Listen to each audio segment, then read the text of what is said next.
কলকাতাতেই আছড়ে পড়তে চলেছে ভয়ঙ্কর ঘূর্ণিঝড়। বঙ্গোপসাগরের ওপর তৈরি হয়ে গেছে অতি শক্তিশালী ঘূর্ণাবর্ত। ক্রমশ চোখ রাঙাচ্ছে বাংলাকে। ইয়াস আমফানের মতন ধ্বংস হবে আবারও। কি দশা হবে পশ্চিমবঙ্গবাসীদের? সুপার সাইক্লোন রেমালের দামাল থেকে বাঁচা যাবে তো? উপকূল জেলায় জেলায় সতর্কতা জারি। 24 ঘন্টার নজরে প্রত্যেকটি জেলা। কি বলছে হাওয়া অফিস দেখুন।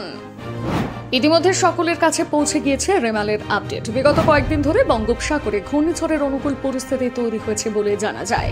তবে কোথায় কখন আছড়ে পড়বে সেই নিয়ে সন্দিহান দশায় ভুগতে দেখা যায় আবহাওয়াবিদদের। অন্যদিকে ঘূর্ণিঝড়ের আগেই বাংলার বিভিন্ন জেলায় বিক্ষিপ্তভাবে বৃষ্টি শুরু হয়ে গেছে।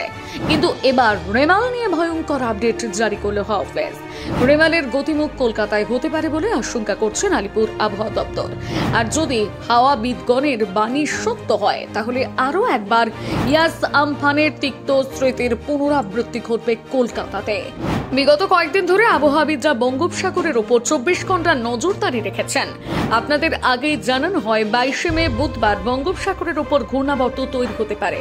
আর সেই ঘূর্ণাবর্ত যদি নিম্নচাপে পরিণত হয় তাহলেই সর্বনাশ। এবারে সেই আশঙ্কাই সত্যি হয়ে গেল। আলিপুর আবহাওয়া অফিসের পাশাপাশি একাধিক আন্তর্জাতিক আবহাওয়া অফিসের তরফ থেকে স্পষ্ট জানিয়ে দেওয়া হয়েছে যে সুপার সাইক্লোন তৈরি হবার অনুকূল পরিবেশ দেখা যাচ্ছে বঙ্গোপসাগরে।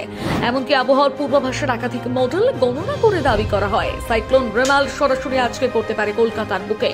ইতিমধ্যে বঙ্গোপসাগরে ঘূর্ণাবর্ত তৈরি হয়ে নিম্নচাপে পরিণত হয়েছে। ক্রমশ তা দক্ষিণ পশ্চিম বঙ্গোপসাগর থেকে উত্তর পূর্ব দিকে অগ্রসর হতে শুরু করেছে। পূর্বাভাস অনুযায়ী আগামী শুক্রবার অর্থাৎ 24 মে এই নিম্নচাপ শক্তি বাড়িয়ে গভীর নিম্নচাপে পরিণত হবে। 25 মে এই নিম্নচাপ ঘূর্ণিঝড়ে পরিণত হতে পারে।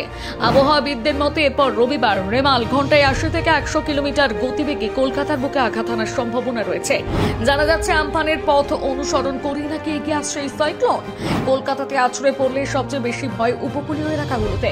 পূর্ব মেদিনীপুর, সুন্দরবন এই দুই এলাকাতে ইতিমধ্যে সতর্কবার্তা জারি করে দেওয়া হয়েছে। কারণ রবিবার সন্ধ্যের পর শক্তি বাড়িয়ে ঘূর্ণিঝড় সাগর থেকে ভূভাগে প্রবেশ করবে। আর এই গতিপথ যদি পরিবর্তন না হয় তাহলে কলকাতাতে এর ব্যাপক প্রভাব পড়ার সম্ভাবনা রয়েছে। এদিকে আবার 25 মে রয়েছে লোকসভা ভোট। এই ঘূর্ণিঝড়ের প্রভাবে পূর্ব মেদিনীপুর লোকসভা কেন্দ্র সহ পশ্চিম মেদিনীপুরের ঘাটাল, ঝাড়গ্রাম, পুরুলিয়া, বাঁকুড়ায় ভোট বৃষ্টিতে বিঘ্নিত হতে পারে বলে মনে করা হচ্ছে।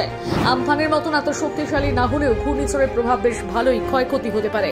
বৃহস্পতিবার বিকেল থেকে আগামী সোমবার পর্যন্ত মৎস্যজীবীদের সমুদ্রে যাওয়া নিষেধ করা হয়েছে। তবে কলকাতাতে যে রেমাল আছড়ে পড়বে এমনটা নাও হতে পারে। এটা এখন আশঙ্কা মাত্র। রেমালের গতিমুখ স্পষ্ট হবে 24 তারিখ রাতে।